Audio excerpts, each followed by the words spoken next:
যে জামাত ইসলাম 1971 সনে আলবদর রাজাকার সৃষ্টি করছিল, তাদেরকে মানুষ মাফ করছে না। তখনও শেখ মুজিবুর রহমান মাফ করছে বলে বাঁচা গেছিল, বেশি করলে মাফ করবে না। আমি গণতন্ত্র চালু করব, মানুষের সুযোগ সুবিধা চালু করব, এই দেশের উন্নয়ন করব, সারা পৃথিবীর সঙ্গে আমি কম্পিটিশন করব। আর যারা মনে করে আমরা বাকশাল আওয়ামী লীগ হয়ে যাইতেছি, আরে বেটা তোরা কারারে? আমার দল যদি মনে করে আমি বাকশালের পক্ষে, আওয়ামী লীগের পক্ষে কথা বলে, আমার দল আমার কাছ থেকে চাবে,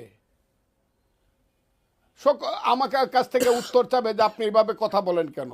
ওই যে হারুন সাহেব যে চাপাই নবাবগঞ্জের যে কথা বলছে, বা জয়নাল আবদিন সাহেব বলছে, বা হাফিজ সাহেব বলছে, বা আমাদের মুক্তিযোদ্ধা কমান্ডার উলফাত সাহেব বা সাদিক সাহেবরা যে কথা বলছে, যে জামাত ইসলাম 1971 সনে আলবদর রাজাকার সৃষ্টি করছিল, তাদেরকে মানুষ মাফ করছে না। তখনও শেখ মুজিবুর রহমান মাফ করছে বলে বাঁচা গেছিল, বেশি করলে মাফ করবে না। আমরা তো সবাই একই কথা বলতেছি।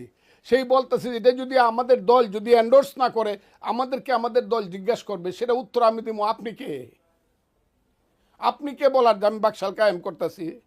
আমি আওয়ামী লীগ? আরে আমি যে ফাইট করছি আপনি করছেন? আপনি তো 7 সমুদ্র 13 নদীর হিফার থেকে বৈশা বৈশা রঙ্গে ডঙ্গে কথা কইছেন। আমি কি রঙ্গে ডঙ্গে কথা কইছি?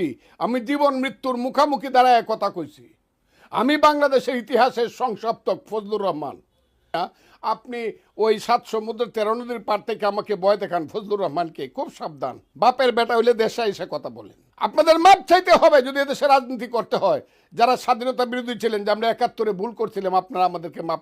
আজকে ইসলামের নামে যারা পলিটিক্স করে, যারা ধর্ম ব্যবসা করে, আমি তো ধর্ম ব্যবসা করি না।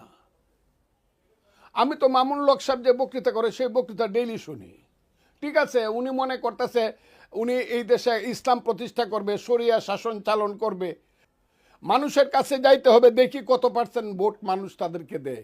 খুব বাড়াবাড়ি করে কথা কইতেছেন, ডোয়ার দেখাইতেছেন, আমারে মাইরে ফেলবো, কাটতে ফেলবো। আমি জাতিকে, আমি বাঙালি জাতিকে আহ্বান জানাই, বাংলাদেশের 17 কোটি মানুষকে আহ্বান জানাই। আমি কি এত বড় অপরাধী যে আমাকে থ্রেট করবে, যে আমাকে মেরে ফেলবে? আপনারা জানে রাখেন, বাংলাদেশের মানুষ জন্ম যখন হয়েছে, মৃত্যু একদিন আমার হবে। এবং এখন যদি সেই মৃত্যুটা হয়, তাহলে এদের চক্রান্তের কারণে হবে।